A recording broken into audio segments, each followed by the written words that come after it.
Tyndale não era um estudante comum. Nascido em 1494, sabemos que ele recebeu seus diplomas em 1515 do Magdalen Hall em Oxford.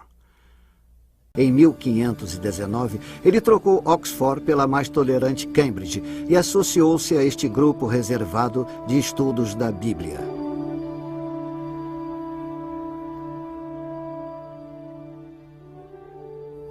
Foi aqui em Cambridge que Tyndale descobriu o poder fascinante e regenerador da Bíblia. Ele sabia que este despertar estava restrito a Cambridge apenas em função da cultura.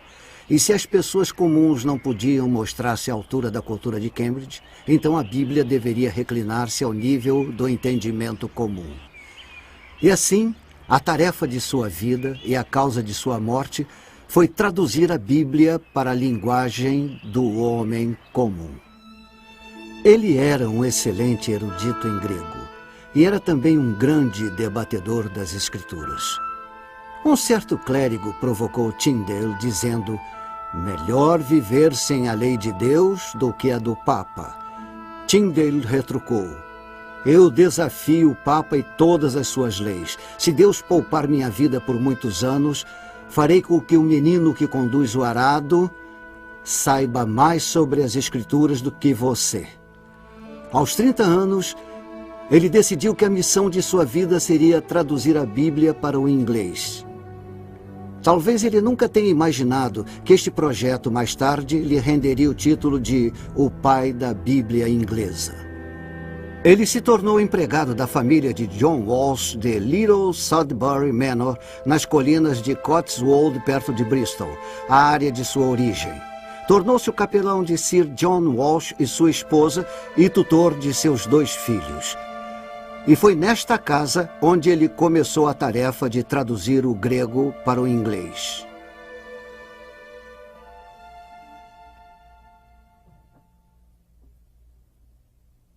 Este pequeno sótão era o quarto particular de William Tyndale, enquanto ele trabalhou para a família Walsh. Aqui ele dormia, aqui guardava seus livros e aqui estudava. A ideia lhe veio à mente de que, se o Novo Testamento em grego provocar um efeito tão profundo no mundo escolástico, o que uma Bíblia inglesa faria pelos lavradores? Neste exato momento, ele decidiu que iria traduzir o Novo Testamento em grego para o inglês. Ele apelou para o bispo de Londres, Cuthford Tunstall, para que revogasse a lei aprovada contra os Lollards, proibindo qualquer uso da Bíblia que não fosse em latim. Mas foi em vão. Tyndale, portanto, resolveu se exilar de sua terra natal e rumou para o continente para realizar sua grande missão. Tyndale viajou para Wittenberg para terminar a tradução do Novo Testamento. Lutero e Tyndale ficaram fortemente ligados pelo mesmo lema: sola scriptura, apenas a Sagrada Escritura. A cidade se tornou um refúgio para o foragido.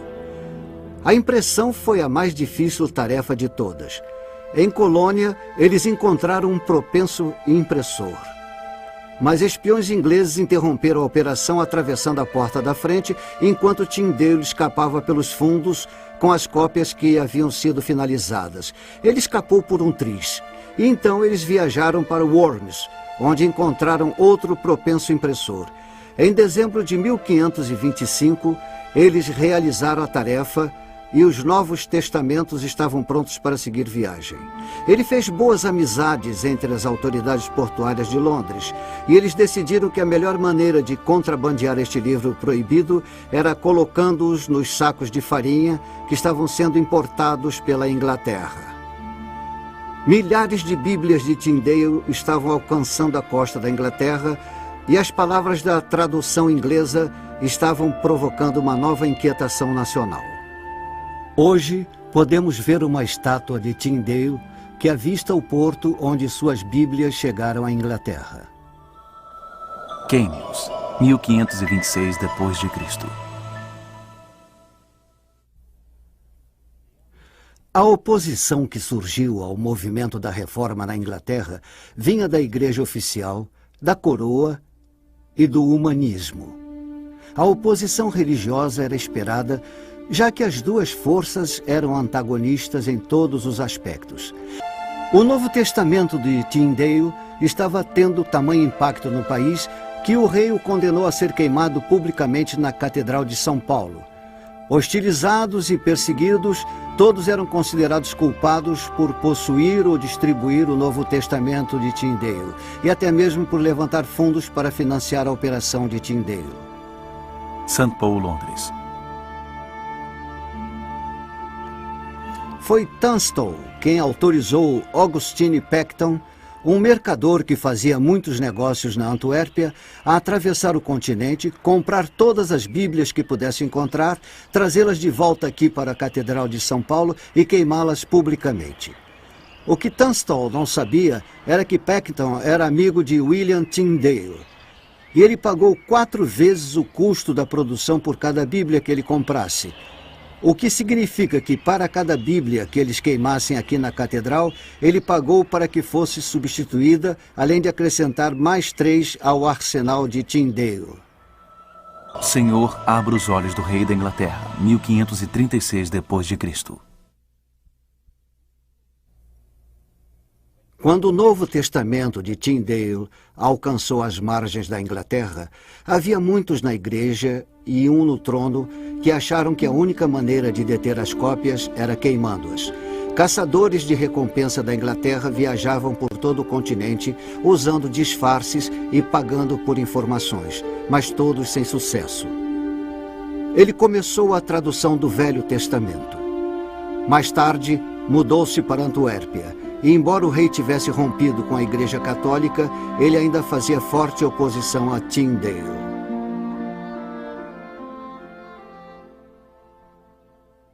Tyndale logo aprendeu como era ser a raposa solta no campo, cercado por cães de caça.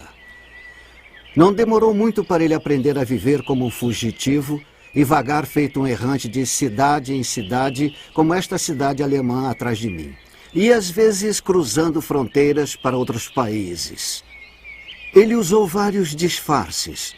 E o que o tornou particularmente difícil de ser localizado foi o fato dele falar 7 línguas com tamanha fluência que era impossível determinar qual era a sua língua nativa.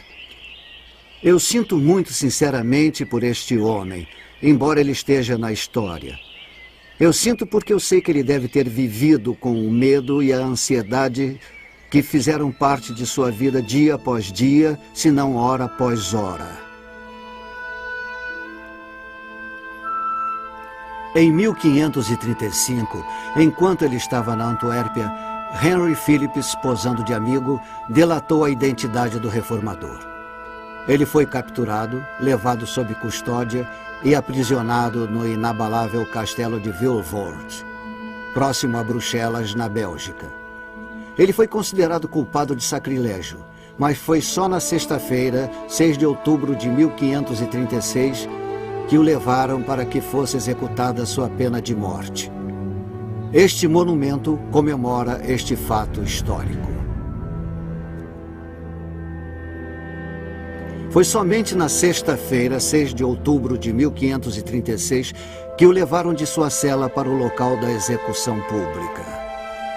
Não houve incerteza, não houve arrependimento, não houve hesitação. Quando o levaram para o poste contra o qual ele seria acorrentado e queimado vivo, ele percebeu que houve uma grande importância naquilo tudo. Havia 2 buracos no poste, por onde um pedaço de arame seria passado, envolveria seu pescoço, porque, de acordo com a corte, ele devia ser estrangulado ao mesmo tempo em que fosse queimado.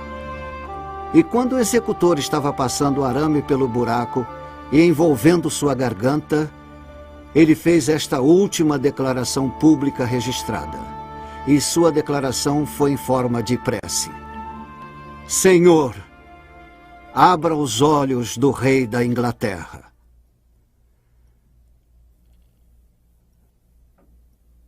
Eles sufocaram sua voz, queimaram suas mãos, o aniquilaram e destruíram sua propriedade, queimando cada Bíblia encontrada.